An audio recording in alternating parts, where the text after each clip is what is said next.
네, 안녕하세요. 구글 코리아에서 파트너 기술 지원을 담당하고 있는 양찬석입니다.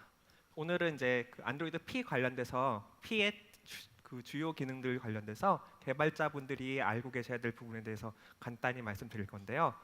시작하기 전에 앞서서 혹시 그 여기 계신 분들 중에 실제로 안드로이드 앱을 개발하고 계신 분들은 얼마나 되실까요? 네, 진짜 많이 계시네요. 그럼 I.O. 발표를 들어보셨다. I.O. 때 네, 그래도 꽤 많이 되셔서 제가 무슨 말씀을 드려야 할지 좀 고민이 되긴 하는데요. 어쨌든 뭐 이제 정신도 잘 먹었고 그다음에 이제 편안한 마음으로 좀 편하게 들어주시면 좋을 것 같습니다. 먼저 그 안드로이드 그 말씀을 드릴게요. 저희가 2000 그 안드로이드가 처음으로 2008년에 소개가 되었죠. 2008년에 처음으로 컵케이크 버전이 소개가 되었는데요. 그 당시 때부터 안드로이드 그 개발을 하셨던 분들이라면 좀 기억이 아련하실 텐데 제가 좀 살펴봤어요. 그 2008년도에 어떤 새로운 기능들이 주목받았었는지. 그래서 제가 그 플랫폼 하이라이트를 좀 보니까 이런 것들이 있더라고요. 뭐 그 온스크린 키보드, 그다음에 뭐 블루투스 지원, 뭐 이런 것들이 있었습니다. 그래서 2008년도가 어떤 그렇게 이제 안드로이드가 무료 오픈돼 있는 무료 모바일 플랫폼으로서 시작을 했고요. 그 10년이 지나서 그동안 굉장히 다양한 디저트들을 거쳐오면서 드디어 이제 10년 차 안드로이드 P 버전이 세상에 소개가 되었습니다. P가 어떤 디저트를 상징하게 될지 많은 분들이 궁금해하실 텐데요. 아쉽게도 저도 아직 아는 바가 없고요. 그냥 P는 아직까지는 P입니다. 간단하게 그 말씀드리면은 P 버전이 이미 이제 공개가 되어 있어요. 그래서 올 3월에 저희가 첫 번째 디벨로퍼 프리뷰 버전을 공개해 드렸고요.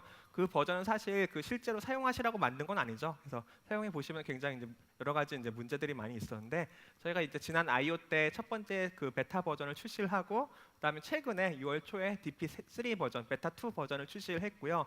곧 이어서 그 이번 달 내에 아니면 그 다음 달 초에 DP4 버전, 그 이후에 DP5 버전까지 출시를 한 다음에 올해 Q3 그러니까 가을쯤에 공식 버전을 출시할 계획입니다. 그래서 일정대로 잘 되고 있고요. 아마 큰 문제가 없는 한 올해 가을쯤에는 최종 버전을 받아보실 수 있을 것 같아요.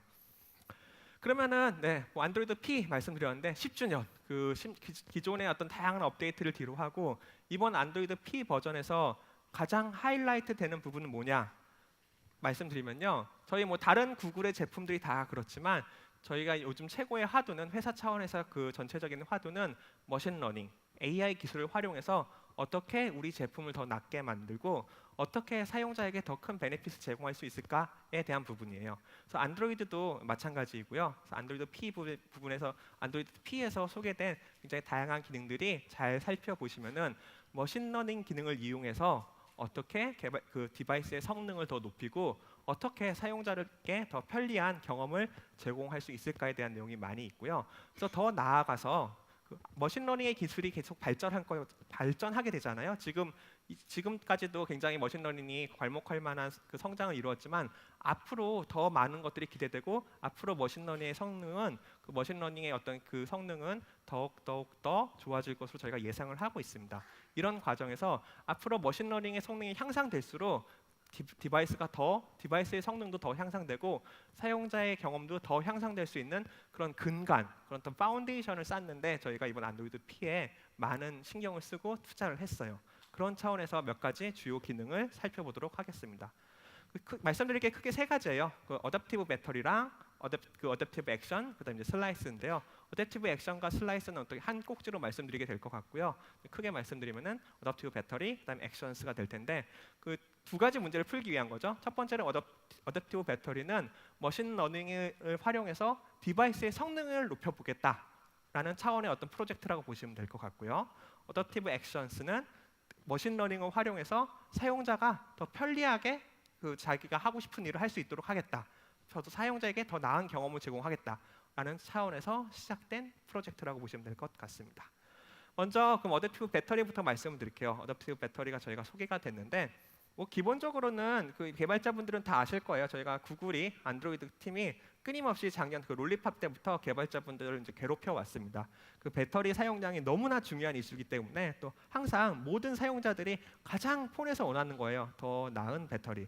그렇기 때문에 그 개발자분들 입장에서는 조금 이제 답답하게 느껴지실 수도 있어요. 근데 롤리팝 이후로 이제 다양한 여러 가지 방식으로 앱이 어떤 백그라운드 상에서 어떤 그 작업을 너무 많은 작업을 한다거나 아니면 와이파이나 네트워크들로 모바일 데이터를 활용해서 디바이스가 대기 모드에 빠지는 것을 막는 이런 일들을 하실 수 없도록 계속해서 여러 가지 제약을 추가하고 있습니다. 그래서 앱 리스트릭션, more 앱 리스트릭션, more 앱 리스트릭션. 그럼 다음에 오실 게 뭔지는 더 쉽게 예상이 가시겠죠. more and more 앱 리스트릭션입니다.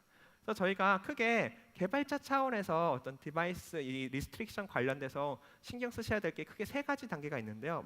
뭐냐면은 첫 번째로는 저희가 그 플랫폼 차원에서 배터리를 줄이기 위해서 배터리 어떤 사용량을 줄이기 위해서 세 꼭지로 어떤 활동을 하고 있습니다. 뭐 첫 번째는 디바이스가 최대한 대기 모드에 오래 남아 있을 수 있도록 앱들이 잠들어 있는 디바이스를 깨우는 것을 막아요.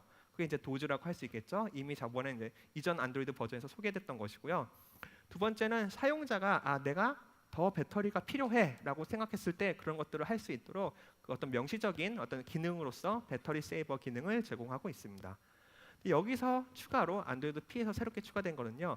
명시적인 배터리 세이버 기능 외에 백그라운드 리스트릭션이라고 해서 불필요하게 배터리를 너무 많이 사용되는 앱들인 경우에는 저희가 제한을 합니다. 먼저 사용자에게 이런 앱들이 배터리를 너무 많이 사용하고 있는데 이 앱들의 백그라운드 사용을 제한하는 게 어떻겠니? 라고 제한하는 기능이 추가가 됐고요.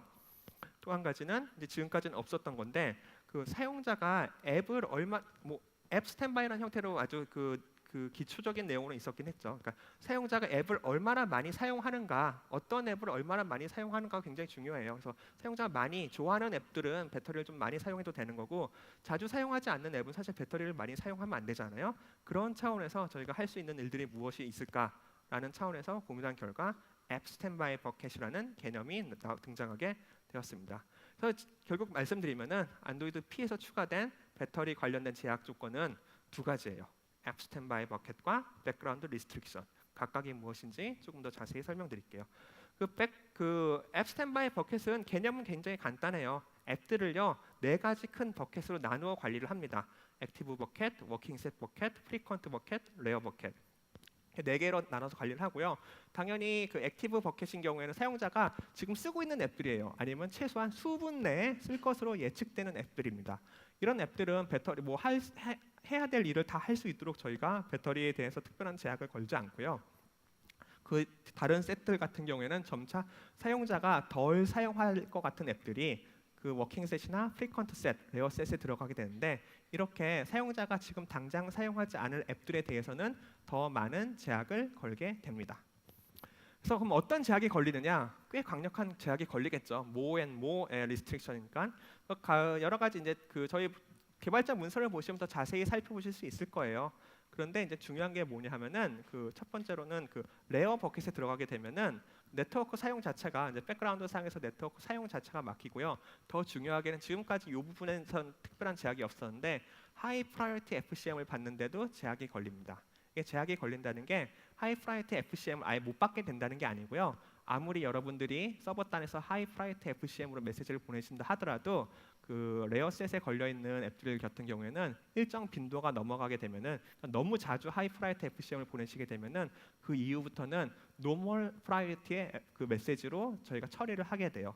이런 제약 같은 경우에는 기존에 없었던 거기 때문에 조금 더 주의가 필요하실 수 있습니다.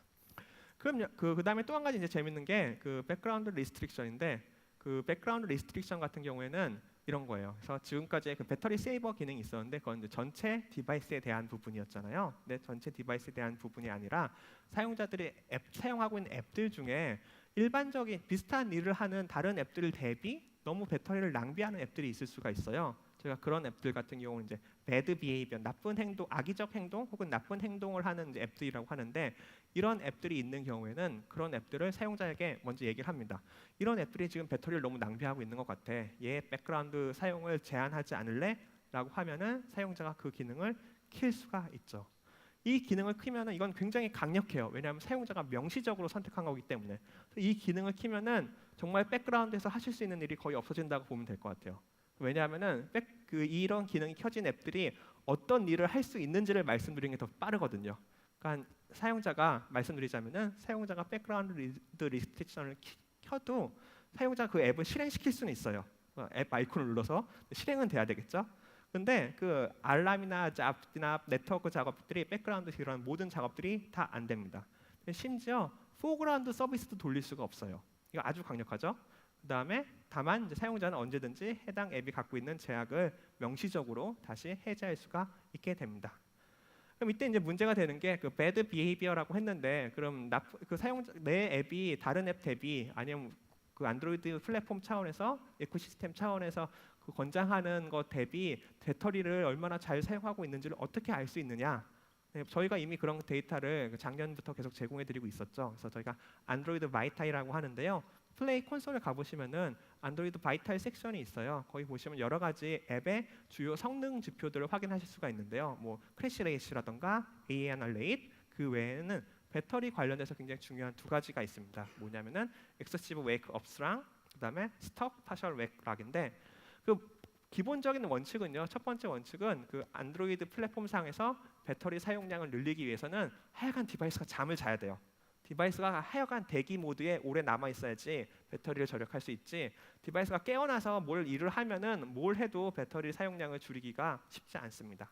그런 차원에서 가장 중요한 게 두 가지인데 뭐냐면은, 첫 번째는 잠자고 있는 디바이스를 자꾸 깨우는 거예요. 그게 이제 웨이크업이라고 할 수 있겠죠. 엑서시브 웨이크업스 같은 경우가 너무 자주 일어나는 앱들, 그러니까 너무 자꾸 앱을 깨우는 디바이스를 깨우는 거죠. 뭐 FCM을 받든지 뭐 알람 매니저를 활용하든지 해서 잠들고 있는 앱을 잠들어 있는 디바이스를 자꾸 깨우는 앱들, 아니면은 스톡 파셜 웨이크락이라서 아예 앱이 잠들지 못하게 웨이크락을 잡고 있는 앱들, 너무 길게 뭐 1시간 이상씩 잡고 있는 그런 앱들인 경우에는 저희가 bad behavioral 앱이라고 하고요. 그런 앱들 같은 경우에는 사용자에게 그 백그라운드 리스트릭션이 제한이 될 수가 있습니다. 그렇기 때문에 개발자분들 입장에서는 꼭 플레이 콘솔 가셔가지고 여러분들의 앱이 지금 서비스하고 있는 앱이 안드로이드 바이탈 지표 중에 어떤 부분에 문제가 있는지 확인하시고 수정하실 필요가 있어요.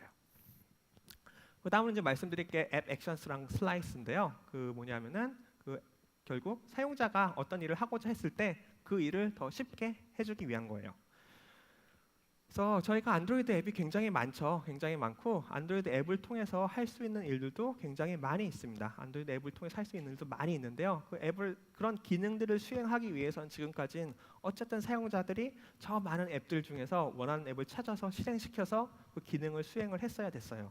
저희가 이제 생각했을 때 그 만약에 앱 개발자 입장에서 앱의 어떤 주요 기능을 바로 사용자가 실행시킬 수 있는 그런 버튼을 달 수 있게 해주자라는 생각을 먼저 한 거예요. 그러니까 쇼컷, 단축키를 만들 수 있게 해주는 거예요. 사용자가, 그 개발자분들이. 그래서 앱 액션스 형태로 버튼을 만들게 되면요, 여러분들이 앱에서 어떤 주요 기능을 수행할 수 있는 버튼을 바로 만들 수가 있게 됩니다. 그래서 해당 버튼을 누르면은 그 사용자가 결국 뭐 말은 거창한데요, 딥 링크예요. 그래서 앱의 특정 지점으로 이동하는 딥 링크를 버튼으로 달 수 있도록 저희가 지원을 하고 있습니다. 그래서 사용자가 워치 비디오 버튼 그 앱 액션을 누르면은 바로 그 딥 링크가 실행돼서 그 유튜브 앱이 열리면서 바로 동영상이 재생이 되겠죠. 그래서 여기까지는 별로 특별할 게 없어요. 근데 뭐냐면은 그 다음에 저희가 생각하는 게, 이렇게 만들어진 앱 액션을 굉장히 다양한 곳에서 활용할 수 있겠다. 그 개발자들이 명시적으로 이 버튼을 어디에 여기다 붙여줘라고 말하지 않아도 저희 어떤 머신러닝 기능을 활용하면은 이 굉장히 다양한 서피스에서 이러한 앱 액션스, 앱 실행 단축 버튼을 노출시킬 수가 있겠다라는 게 저희의 첫 번째 생각이었습니다. 뭐냐면은 구글 서치 앱에서 사용자가 어떤 뭐 영화 제목 같은 걸 검색하면은 아마도 그 사용자는 그 영화를 보고 싶은 걸 수 있잖아요. 그렇게 되면은 해당 영화를 바로 볼 수 있는 앱 액션스 버튼을 그 구글 검색 결과로 표시해 줄 수가 있겠죠. 마찬가지로 저희가 뭐 홈스크린 같은 데서 딱 내가 폰을 딱 켰다는 것 자체는 어떤 앱을 실행시키고 싶은 경우가 많잖아요. 그랬을 때 만약에 저희가 사용자가 맨날 아침마다 일어나서 무슨 음악을 듣더라, 뭐 뮤직 앱을 통해서 음악을 듣더라는 것을 알고 있으면은 사용자가 아침에 딱 폰을 켰으면은 너 음악 듣고 싶지? 난 이미 알고 있었어 라고 앱 액션스 버튼을 바로 바탕화면이나 홈스크린에다가 표시해 줄 수가 있을 거예요. 이런 식으로도 활용할 수 있겠다는 생각을 했고요. 그다음에 뭐 심지어 플레이 스토어에서 내가 뭘 검색한다 하더라도 사용자가 플레이 스토어에서 뭘 검색하는 걸 보면은 얘가 지금 뭘 하고 싶어 하는구나 라는 것을 저희가 알 수가 있습니다. 그랬을 때 그런 일을 할 수 있는 앱 액션이 있으면은 그것을 표시해 줄 수도 있겠죠. 그래서 그런데 이렇게 뭐 다 말씀드렸는데 한 가지 제가 이제 그 말씀드리지 않은 부분이 있어요. 뭐냐면은 저희의 이제 머신러닝, 구글의 머신러닝 기능이 발달하게 되면은 저희가 할 수 있는 것은 사용자가 지금 뭘 하고 싶어 하는구나라는 것은 저희가 알 수 있습니다. 사용자의 다양한 어떤 신호 같은 걸 확인해서 지금 사용자가 아니면 뭐 검색 쿼리라던가 사용자의 앱 사용 패턴을 확인해 갖고 지금 사용자가 뭘 하고 싶어 하는구나라는 것을 저희가 알 수가 있어요. 사용자 지금 음악을 듣고 싶어 하는구나, 무슨 뭐 영화표 예매를 하고 싶어 하는구나, 게임을 하고 싶어 하는구나, 이런 것들은 저희가 알 수 있습니다. 근데 저희가 모르는 게 하나 있죠. 뭐냐면은 어떤 세상에 어떤 앱이 있는데 그 앱이 무슨 일을 할 수 있는지는 저희는 알 수가 없어요. 그냥 그 부분은 온전히 개발자분들이 어떻게 구현하시냐에 달려 있는 부분이니까. 그래서 이 둘 사이 어떤 연결고리가 필요합니다. 저희는 사용자의 니즈를 알고 있고, 그러니까 사용자의 의도를 알 수 있는 거죠. 인텐드를 머신러닝을 이용해서. 하지만 앱들이 어떤 것들을 할 수 있는지 몰라요. 그래서 그것들을 연결하기 위해서 저희가 이제 새롭게 제안한 컨셉이 빌트인 인텐츠예요. 근데 뭐 이미 인텐츠 개념 자체는 이미 안드로이드 앱 개발자분들은 굉장히 익숙하실 거고요. 거기서 크게 벗어나지 않습니다. 뭐냐면요, 사용자들이 스마트폰이나 태블릿을 이용해서 할 법한 굉장히 흔한 유스 케이스들을 쫙 정의해서 그걸 인텐트로 만들어 놓은 거예요. 인텐트로 만들어 놓고요. 앱 개발자 입장에서는 인텐트 필터 설정하는 것처럼 나의 앱은 어떠한 사용자의 인텐트를 만족시켜 줄 수 있다라는 것을 기술해 갖고 저희한테 알려주시면은 저희가 이후에 저희 머신러닝을 이용해서 사용자의 의도가 파악되면은 사용자의 의도가 파악된다는 것은 이 빌트인 인텐트 중 하나랑 이제 매칭이 된다는 뜻이 되겠죠. 그럼 그 일을 할 수 있는 앱을 저희가 추천할 수 있게 됩니다. 근데 이제 빌트인 인텐츠 이렇게 되게 거창하게 말씀드렸는데 지금 가서 확인해 보시면은 좀 실망하실 거예요. 왜냐하면은 지금 현재로서 저희가 제공해드리고 있는 지원해드리고 있는 빌트인 인텐츠의 수가 많지가 않아요. 지금 보시면은 별표되어 있는 거 있잖아요. 지금 현재 사용하실 수 있는 건 별표되어 있는 인텐트밖에 없어요. 근데 이제 제가 이렇게 거창하게 말씀드린 것은 올 연내에 여기 나와 있는 인텐트들이 지원될 예정이고요. 앞으로는 수백 개 단위로 이 인텐트들을 더 확장할 계획이 있습니다. 그리고 그 파트너분들의 의견이라든가 아니면 개발사분들의 어떤 의견을 토대로 커스텀한 빌트인 인텐트를 만드실 수 있도록 제공해 드릴 계획이에요. 어쨌든 이 빌트인 인텐트라는 개념 자체는 구글의 어떤 머신러닝 기능과 여러분들에서 제공하는 컨텐츠와 서비스 간의 어떤 연결고리로서 핵심적인 기능을 앞으로 꾸준하게 제공할 거기 때문에 관심 있게 계속 살펴보시면 좋을 것 같습니다. 그래서 뭐 이렇게 빌트인 인텐트를 하면요, 내 앱이 어떤 빌트인 인텐트를 만족한다라는 것은 되게 간단해요. 그냥 actions.xml이라고 저희가 이제 파일을 새로 메타데이터 파일을 하나 정의한 게 있는데요. 거기다 이렇게 쭉 쓰시면 됩니다. 네, 메타데이터에다가 그냥 쓰시면 되고요. 그 외에는 특별히 하실 일이 없어요. 그래서 굉장히 간단합니다. 그 다음은 이제 슬라이스 말씀드릴 건데요. 액션스 같은 경우에 굉장히 좋고 여러 군데 사용할 수 있기 때문에 유용할 수가 있지만 한 가지 아쉬운 점이 뭐냐면은 버튼이라는 거예요. 버튼밖에 표시할 수 없으면 너무 재미가 없잖아요. 그래서 저희가 이제 슬라이스가 나왔습니다. 그래서 슬라이스는 뭐냐면은 단순 버튼이 아니라 UI 자체를 여러분들의 앱에서 제공하는 UI 자체를 여러분들의 앱을 벗어나서 다른 앱, 특히 어시스턴트나 뭐 인공지능 ML 기반으로 어떻게 활용할 수 있는 그런 서피스에도 표현할 수 있도록 저희가 지원해 드리는 거예요. 이렇게 드리면은 다들 이제 생각나시는 게 있을 거예요. 앱 위젯이 있잖아요. 사실 저희 안드로이드에서는요, 컵케이크 버전부터 앱 위젯이 있었어요. 바탕화면에다가 자기 뭐 위젯 설치하는 거. 그게 어떻게 보면 굉장히 중요한 안드로이드의 특징 중 하나였는데 그 앱 위젯 자체는 리모트 뷰라는 어떤 시스템 위젯을 기반으로 만드실 수가 있었고요. 이거는 2008년부터 사용이 가능했습니다. 하고자 하는 일은 거의 비슷해요. 나의 앱에서 제공하는 컨텐츠나 화면을 내 앱을 벗어나서 다른 앱에도 제공할 수 있도록. 근데 왜 우리가 이걸 다시 만들었냐? 이거 너무 오래됐어요. 리모트 뷰는 2008년에 나왔고요. 뭐 만들어 보신 분들은 아시겠지만 사실 저도 이제 안드로이드 관련해서 블로그를 굉장히 오래 했는데 앱 위젯 어떻게 잘 사용할 수 있을까에 대한 내용도 제 블로그 컨텐츠 중에 하나였고 굉장히 인기 있는 컨텐츠 중에 하나였습니다. 그래서 다시 말씀드리면 사용하기 어려웠기 때문에 그래요. 좀 복잡해요. 그래서 이제 사용하기가 좀 귀찮았죠. 그리고 또 한 가지는 너무 자유도가 높았어요. 왜냐하면 리모트 뷰라는 것 자체가 굉장히 어떤 러프한 뷰이기 때문에 그 위에다가 어떤 형태로 그림을 그리실지는 진짜 온전히 개발자분들의 마음이었거든요. 그래서 굉장히 다양한 형태의 위젯들이 나오는 것까지는 좋았지만 그렇기 때문에 홈 스크린을 벗어나서 다른 곳에서 해당 위젯을 그대로 그 사용하기에는 좀 어려움이 있었어요. 그래서 좀 이렇게 범용성이 떨어졌다라고 할 수가 있겠죠. 뭐 어쨌든 그래서 새롭게 만들었습니다. 새롭게 만든 게 슬라이스예요. 그래서 어떤 점이 그 리모트 뷰 대비 좋은지 간단히 말씀드리면요. 첫 번째는 이제 템플릿이에요. 왜냐하면 기존의 앱 위젯은 너무 자유도가 높았기 때문에 그 너무 만드는데 어렵고 그다음에 일관성이 없었다라는 점에서 저희가 그 이번에 슬라이스를 만들 때는 이 슬라이스 자체는 몇 가지 템플릿을 제공해드리고 해당 템플릿에 맞춰서 UI를 구성하실 수 있도록 되어 있습니다. 실제로 구현하는 것 자체는 그 노티피케이션 만드시는 것과 굉장히 비슷하다고 보시면 될 것 같아요. 실제로 무슨 뷰 파일을 만든다기보다는 그 어떤 그 빌더를 이용해서 정해진 템플릿에 맞춰서 띡띡 이제 구현을 하시면 되게 됩니다.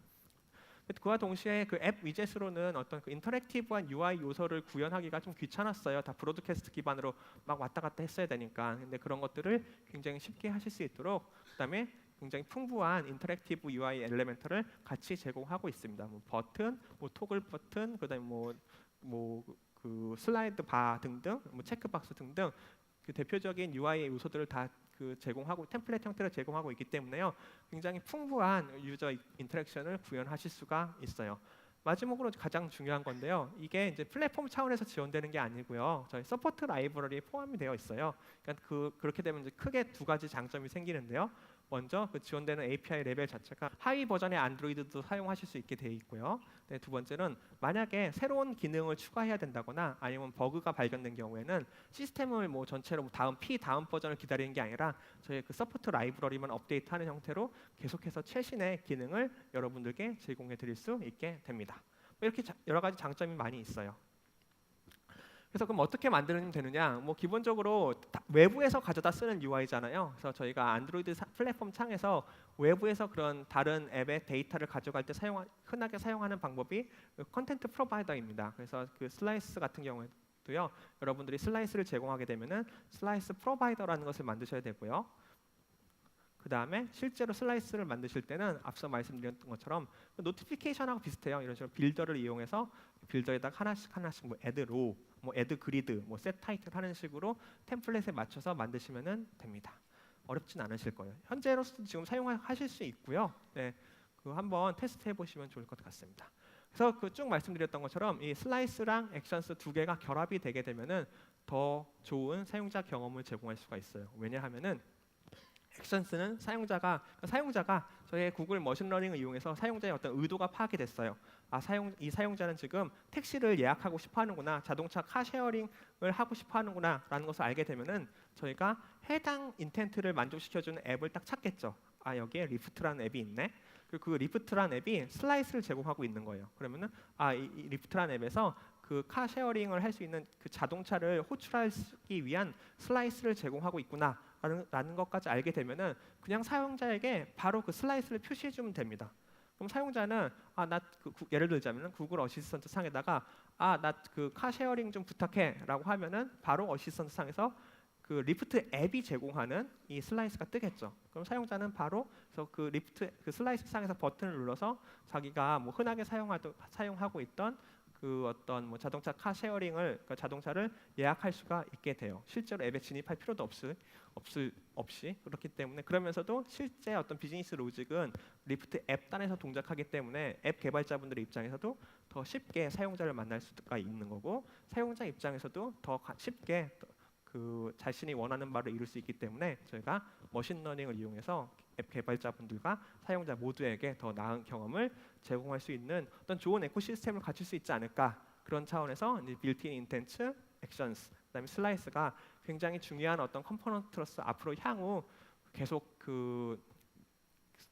중요하게 사용되지 않을까라고 기대를 하고 있습니다.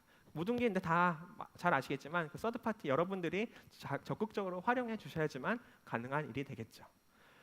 뭐 중요한 건 다 말씀드렸어요. 그래서 그 머신러닝이 어떻게 구글 안드로이드 플랫폼 상에서 사용되고 있는가. 그래서 뭐 그 저희가 앱 스탠바이 버켓이라는 걸 해서 그 앱의 사용 빈도에 따라서 어떤 기능의 제약을 걸게 되는데 그때 어떤 앱이 얼만큼 많이 사용될 건지 얼마 후에 사용될 건지를 예측하는데 머신러닝이 활용되고 있고요. 마찬가지로 사용자의 의도를 파악했을 때 해당 의도를 만족시켜주는 앱을 바로 저희가 가져올 수 있도록 앱 액션스와 슬라이스라는 개념이 소개되었습니다. 그 외에 다른 몇 가지 이제 주요 업데이트들은 좀 간단히 넘어가 볼게요. 첫 번째는 이제 노티피케이션은 뭐 워낙 중요하니까 여러 가지 늘 그렇듯이 또 다시 몇 가지 주요 업데이트가 있었고요.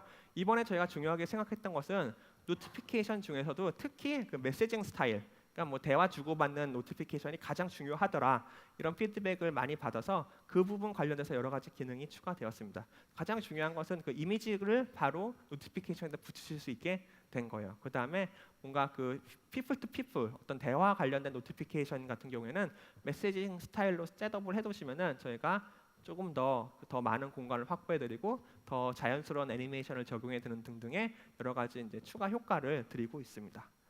그래서 보시면 뭐 이런 애니메이션이 이제 추가가 되어 있어요. 그래서 뭐 실제로 진짜 좀 이렇게 그 저게 노티피케이션인데 마치 그 대화 앱 같죠. 그래서 그런 식으로 사용자들이 이게 지금 대화에 대한 노티피케이션이라는 것을 알 수 있도록 여러 가지 이넨스먼트가 있었습니다. 그 외에도 그 스마트 리플라이 기능이 들어갔어요. 이게 스마트 리플라이 기능인데 아직까지는 스마트하진 않아요. 뭐냐면은 그 노티피케이션을 띄울 때 사용자에게 몇 가지 서제스천을 달 수가 있는 거예요. 너가 뭐 이런 대답을 할 수 있을 것 같은데 뭐 yes, no 같은 경우에 그런 것들을 미리 버튼으로 달아두는 거죠. 그런 식으로 서제스천 칩스라고 하는데 그런 것을 달 수 있도록 저희가 API를 열어놨고요.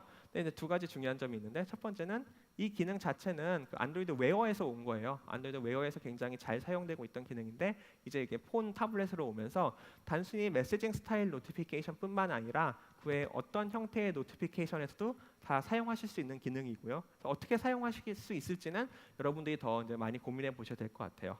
그다음에 아직까지 뭐 스마트라고 하지만 뭔가 머신러닝 기능이 포함되어 있는 건 아니에요. 무슨 뭐 텍스트 컨텐츠를 기반으로 적절한 스마트 리스폰스를 달아주는 건 아니다. 하지만 그런 기능이 제가 준비 중이고 그런 기능이 파이어베이스에서 제공하는 MLKit 기반으로 이후 제공될 예정입니다. 그래서 그냥 그런 것은 좀 기대해 주시면 좋을 것 같아요. 다음으로 이제 노티피케이션 블로킹인데요. 이 부분도 이제 머신러닝의 힘을 빌릴 수 있는 부분 중 하나예요. 뭐냐면은 그 노티피케이션이 굉장히 중요한데 그 유용한 노티피케이션도 있지만 그렇지 않은 노티피케이션도 있잖아요. 그래서 사용자들이 언제나 그 좀 귀찮아할 때가 있어요. 그래서 아주 간단히 말씀드리면은 사용자가 어떤 노티피케이션을 주기적으로 계속 반복적으로 그 읽지 않고 그냥 디스미스하는 게 경향이 발견되면은 저희 노티피케이션 헬퍼가 딱 나타나서 너 맨날 이 노티피케이션 그냥 지우던데 이거 그냥 블락해줄까? 라고 저희가 제안을 합니다. 역으로. 그래서 그렇게 돼서 제안해줘라고 하면은 앞으로는 해당 노티피케이션은 계속 사용자는 받지 않게 되는 거죠. 근데 여기서 이제 중요한 게 그러면은 그 앱들이 여러 종류의 노티피케이션을 보낼 수가 있잖아요. 뭐 아주 간단한 스팸성 프로모션부터 해서 실제로 중요한 앱 업데이트 정보가 포함되어 있는 그런 노티피케이션이 있을 수가 있는데 이걸 사용자가 이걸 딱 닫아버리면은 중요한 노티피케이션도 못 받게 되는 게 아니냐라고 생각하실 수가 있어요. 그게 사실이고요. 그래서 그런 어떤 불상사를 피하기 위해서 저희가 저번 오레오 버전에서 제공해 드린 게 노티피케이션 채널이라는 개념이죠. 뭐냐면 여러분들이 노티피케이션을 보낼 때 그냥 여러분들 앱에서 노티피케이션을 보내는 게 아니라 우리 노티피케이션은 이런 몇 가지 채널이 있는데 이 노티피케이션은 이 채널을 통해서 보내는 거야 라고 여러분들이 제공하는 노티피케이션을 조금 더 세분화해서 관리할 수가 있습니다. 그래서 저희가 지금 노티피케이션 블로킹이라는 말을 할 때는요, 그 블록되는 노티피케이션의 대상은 해당 노티피케이션 채널이에요. 만약에 여러분들의 앱이 오직 하나의 노티피케이션 채널만 갖고 있으면은 사용자가 이런 형태로 해당 노티피케이션 블락하게 되면은 그 이후 모든 노티피케이션이 블락되게 되겠죠. 그래서 저희가 원하는 바는 아니고요. 그렇기 때문에 또 어차피 타겟 SDK도 올리셔야 되니까 여러분들이 노티피케이션을 쏘실 때 몇 가지 카테고리로 노티피케이션을 채널을 잘 나눠 두시고 설령 사용자가 특정 채널에 속하는 노티피케이션은 관심이 없어서 계속 이제 삭제를 하다가 실제로 블럭하게 될 수 있다 하더라도 사용자에게 유용한 사용자가 중요한 노티피케이션 계속 받을 수 있도록 신경을 쓰시면 좋을 것 같습니다.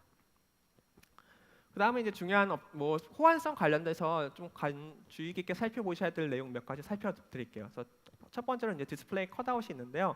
저희가 그 디스플레이 컷아웃, 다시 말하면 노치가 공식 지원이 됩니다. 왜 지원을 하느냐라고 하면요, 그 저희가 말씀드리자면은 이미 시장에 그 노치를 지원하는 디바이스들이 많이 있고 안드로이드 기반에 앞으로 더 늘어날 계획이기 때문에 플랫폼 차원에서 당연히 노치를 지원을 해야만 해요. 그래서 저희가 보시는 것처럼 2018년도에 거의 30개의 디바이스가 예고되어 있습니다. 노치를 그 디스플레이 컷아웃을 갖는. 그래서 그러면은 노치 관련돼서 개발자분들이 신경 쓰셔야 될 게 뭐냐 하면은 제가 딱 하나만 말씀드릴게요. 만약에 여러분들이 앱이 하드 코딩된 스테이터스 바 높이를 갖고 계시면요, 이게 문제가 될 수가 있어요. 왜냐하면은 보통 저희 이제 스택 오버플로우나 이런 거 검색해 보시면은 뭐 ICS 이후에 뭐 젤리빈 이후에 스테이터스 바의 높이는 24dp야 뭐 이런 게 있거든요. 이게 사실이 아니에요. 사실이 아니기 때문에 문제가 됩니다. 왜냐하면은 뭐 기존까지는 다 24dp로 이제 맞춰져 있었는데 요즘은 그 특히 노치가 오면서 그 스테이터스 바의 높이는 그 디스플레이 컷아웃, 그러니까 노치 영역의 높이와 일치가 됩니다. 일반적으로 보시는 것처럼 실제 시장에 출시되어 있는 폰 중 하나의 예시인데요. 24dp가 아니라 53dp의 스테이터스 바를 갖고 있어요. 그래서 이런 디바이스들이 계속 늘어날 예정인데 만약에 여러분들의 앱이 이걸 신경을 쓰지 않으셨으면은 이런 식으로 저희 굉장히 유명한 앱들이 겪고 있는 것처럼 이런 문제가 생깁니다.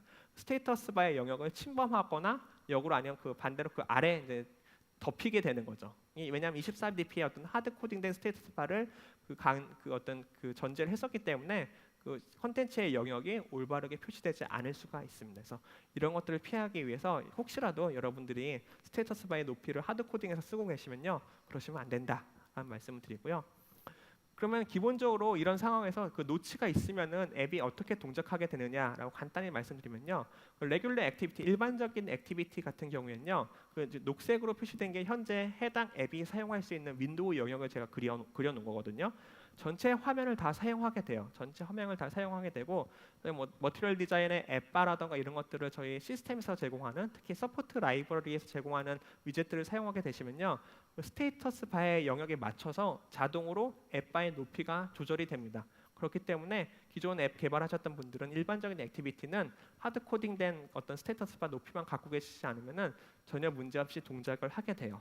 문제가 없습니다. 근데 문제는 뭐냐면은 풀스크린 앱 같은 경우에요. 풀스크린 앱 같은 경우에는 저희가 앱바가 없으니까 기본적으로 전체 윈도우 영역을 다 잡게 되잖아요. 이렇게 되면은 그 디스플레이 컷아웃 영역 때문에 컨텐츠가 잘릴 수가 있는데, 그래서 디폴트 저희 동작은 뭐냐면은 그 풀스크린으로 진입하게 되면요, 그 화면 윈도우 영역을 잘라요. 그러니까 디스플레이 컷아웃이 되는 부분은 앱이 그릴 수 없도록 잘라서 저렇게 지금 사진에 보시는 것처럼 전체 앱이 사용할 수 있는 윈도우의 영역이 줄어들게 됩니다. 그래서 이런 식으로 동작하게 되어 있고요, 기본이. 그래서 이렇게 되면은 큰 문제는 없어요. 저희가 봤을 때 큰 문제 없이 기존의 앱들도 코드 수정 없이 잘 동작을 합니다. 다만 그 문제가 되는 것 중에 하나는 뭐냐면은 그 어떤 앱이 레귤러 액티비티에서 있다가 뭐 풀스크린으로 진입하거나 뭐 이런 식의 이제 일들을 할 수가 있잖아요. 아니면 그럼 이런 경우에는 전체 사용할 수 있는 윈도우의 영역이 줄어들기 때문에 혹시라도 뭔가 전체 스크린 기반으로 뭔가 그림을 그리시고 있다면은 갑자기 변경된 윈도우 영역 때문에 앱의 어떤 화면이 깨질 수가 있어요. 그래서 이런 부분은 좀 주의가 필요하고요. 그다음에 더 중요한 거는 뭐 단순하게 호환성을 넘어서 실제로 이 디스플레이 컷아웃 영역을 다 풀리 활용해서 앱을 만드실 수가 있잖아요. 여기서 보시는 것처럼 이제 사진 어떤 뭐 포토 뷰어 앱인데 실제로 어떤 포토 어떤 그 내비게이션을 위한 버튼을 디스플레이 컷아웃 왼쪽으로 옮긴 거죠. 그 다음에 나머지 영역은 전부 다 그 컨텐츠를 표시하는 데 활용하고 있습니다. 이런 식으로 하시기 위해서는 저희가 새롭게 추가된 그 윈도우 윈셋이 있거든요. 윈도우 윈셋을 보시면은 컷아웃의 그 세이프 인셋 값들이 추가가 되어 있어요. 그 뭐냐면은 디스플레이 컷아웃을 피해서 그릴 수 있는 안전한 영역 정보가 이 API 내에 이제 담겨서 리턴이 됩니다. 그래서 이 정보를 활용하시면 좋을 것 같습니다. 뭐 실제로 테스트는 아직 뭐 디바이스가 많지 않으니까 힘드실 텐데요. 저희 에뮬레이터 보시면요, 바로 테스트하실 수가 있어요. 네, 다음으로 쭉 그 외에 몇 가지 업데이트 아주 간단히 말씀드릴게요. 정말 간단히 말씀드리겠습니다. 첫 번째로 프라이빗 API 사용이 금지가 됩니다. 그래서 뭐냐면은 저희가 플랫폼 보면은 히든, 뭐 하이드로 되어 있는 API들 있잖아요. 그런 것도 그냥 뭐 시스템 리플렉션이나 뭐 그 외 다른 여러 가지 방법으로 가져와서 호출하실 수가 있었는데 안 돼요. 네, 어떻게 하셔도 안 되도록 저희가 막았고요. 이 부분은 주의가 필요합니다. 다만 이게 저희가 기존에 잘 동작하고 있는 앱을 더 이상 동작하지 못하게 하겠다라는 건 아니에요. 뭐냐면은 저희가 몇 가지 원칙이 있는데 퍼블릭 API만으로도 다 하실 수가 있어야 되고 그런 차원에서 프라이빗 API 사용을 막겠다라는 거예요. 그다음에 이렇게 되면은 이후 업데이트를 했을 때 호환성 이슈가 많이 줄어들 거다라는 기대를 하고 있는 거고요. 그래서 저희가 다 막는다고 하는데 이걸 아주 무식하게 정말 다 막는 건 아니고요. 몇 가지 버켓을 나눠서 막고 있습니다. 뭐냐면은 화이트 리스트, 라이트 그레이 리스트, 다크 그레이 리스트, 블랙 리스트 등이 있는데 화이트 리스트는 정말 막는 그건 이제 퍼블릭 SDK예요. 그러니까 포함되어 있는 거기 때문에 원래 쓰실 수 있는 거고 블랙 리스트는가 정말 저희가 막는 겁니다. 더 이상 사용하실 수 없도록. 그럼 라이트 그레이 리스트는 뭐냐 하면은 이게 히든 API이긴 한데 퍼블릭 API로 대체할 수 없는 거예요. 이런 경우에는 저희가 계속 사용하실 수 있도록 경고는 표시하지만 계속 사용하실 수 있도록 허용을 하고요. 다크 그레이 리스트 같은 경우에는 타겟 SDK, 그러니까 최신 플랫폼에서는 이게 대체제가 있는데 구 플랫폼에선 대체제가 없기 때문에 문제가 되는 거예요. 이런 경우에는 여러분들의 앱의 타겟 SDK에 따라서 뭐 막히거나 아니면 단순히 경고를 표시하거나 이 표현이 되게 됩니다. 네, 그 다음에 이건 뭐 잘 아시겠지만 이건 안드로이드 일반적으로 중요한 거기 때문에 저희가 이제 구글 플레이 타겟 SDK 룰스라고 해서 이제 이번 8월부터 신규 앱에 대해서는 타겟 SDK 26 이상이어야지만 앱 업로드가 가능하시고요. 11월부터는 기존 앱을 업데이트 하실 때도 타겟 SDK를 반드시 26 이상, 안드로이드 8.0 이상으로 올리셔야 되거든요. 이 부분 주의가 필요합니다. 뭐 에뮬레이터도 여러 가지 개선이 있었는데요. 가장 중요한 건 엄청 빨라졌다는 거예요. 그래서 엄청 빨라졌기 때문에 이제 진짜로 에뮬레이터 상에서도 앱 개발하실 만합니다. 그래서 에뮬레이터를 이제 사랑해 주시면 좋을 것 같아요. 네, 마지막으로 이제 크롬 OS 관련 얘기인데요. 크롬 북이라는 게 있어요. 한국에는 이제 많이 사용하시지 않지만 크롬 OS 기반의 크롬 북이라는 게 있고 미국에선 나름 잘 나가고 있는데 이게 리눅스 기반 앱을 돌릴 수 있도록 저희가 이제 이번 업데이트가 되었고요. 그러면서 마찬가지로 안드로이드 그 스튜디오를 돌릴 수 있도록 저희가 실험 중에 있습니다. 그래서 이게 잘 되면은 앞으로는 크롬북으로도 안드로이드 앱 개발을 하실 수 있을 것 같아요. 그러면은 제 발표는 여기서 마치도록 하겠습니다. 감사합니다.